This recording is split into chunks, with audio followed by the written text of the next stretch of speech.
In Immunity Challenge 3, memory was key. Players had to fill a 4x4 grid using 16 polystyrene balls that were on the ground.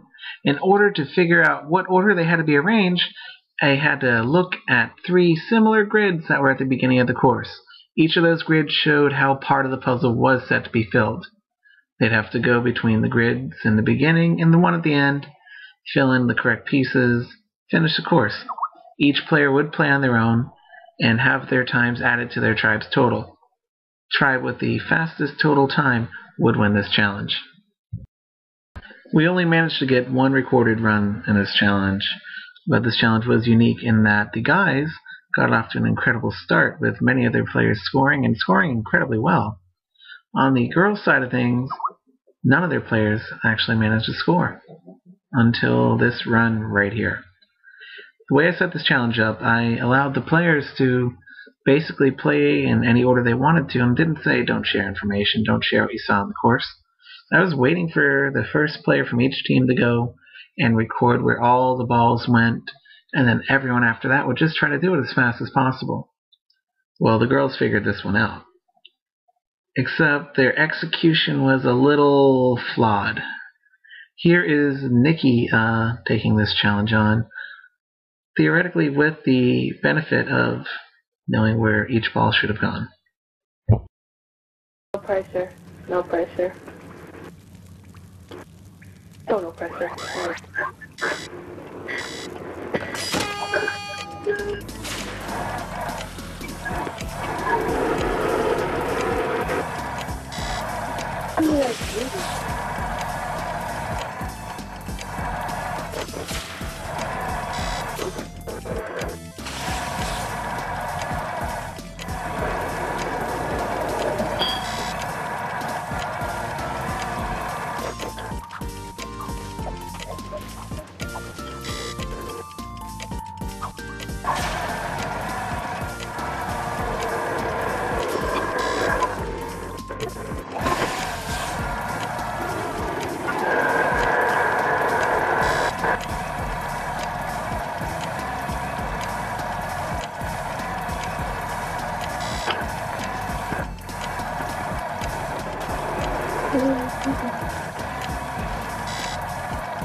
No.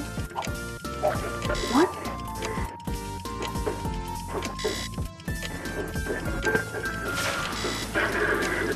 Whatever.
Tenmyoji ended up defeating Kurashiki rather handily with a score over 20,000 compared to Kurashiki's 43. I ended up talking to a bunch of the players about why they thought Kurashiki had such a hard time with this challenge. I won't speak for the others, but I honestly suck at short-term memory stuff. I think it was because it's all about memory. You have to try and remember all the places where the balls are. I tend to struggle with that a lot because my memory isn't good as it used to be. But I think everyone struggled quite a bit because you have to not only have to memorize it in a good amount of time without wasting a lot of time, you also had to put them in well, getting some good points. And I think all of us struggled a bit on that. I certainly did. It was a pain. I'm not going to lie. It was a pain in the backside to get right. So, yeah, I think it was probably some people were taking more time than others just to get all the balls precisely into the right areas from what they remember. So, yeah. Well, I don't know. I think it depends on the person because we actually picked. Apparently, either we have more like we play more brain games or something like that. Because I don't know. Like I like it was really all memorizing. So either they didn't pay attention to the hints or the icons or the little drawings. Pretty much everything was there. All you had to do was follow the instructions. I don't have a clue what happened with that one. It's like everybody tried their best, and yet the guys really well. I don't know what to say about that one. It's I would call it bad luck, but I'm not too sure. I guess how the staff kind of explained the way they saw how the other team worked out. They went to it like, boom, just did it. It's like, whatever, just go and do it. I guess on the girls' side, they were like, they want to take their time to be right. And I guess they want to be a little organized and so, but I don't know. I don't know what happened to the girls, to be honest. I really don't. I expect them, like, for them, like, the first one to go, and at least come back and say, hey, you should, this is how it looks like what Joe did, but none of the girls did that except Joe, and then they all went at the end of it. So it didn't go as well, anyway. Unless I broke the zero chain, anyways, ended up with 3. Not bad. For the third set of Prisoner's Dilemma duels, players were told that they'd be facing off against players from their own team, and that one player from each team would get to choose who faced off against who. The one player who would get to choose would basically be determined by whoever posted their picks first. Since there were 7 players on each team, 1 player would be left over on each. Those players would face off against each other and also receive a clue to the location of the hidden immunity idol. Here are the pairs and the results for round 3.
At the vote, Kurashiki continued their trend of eliminating inactive players and decided to unanimously vote out Vocaloid 11, who herself joined in voting herself out when she didn't send in a vote.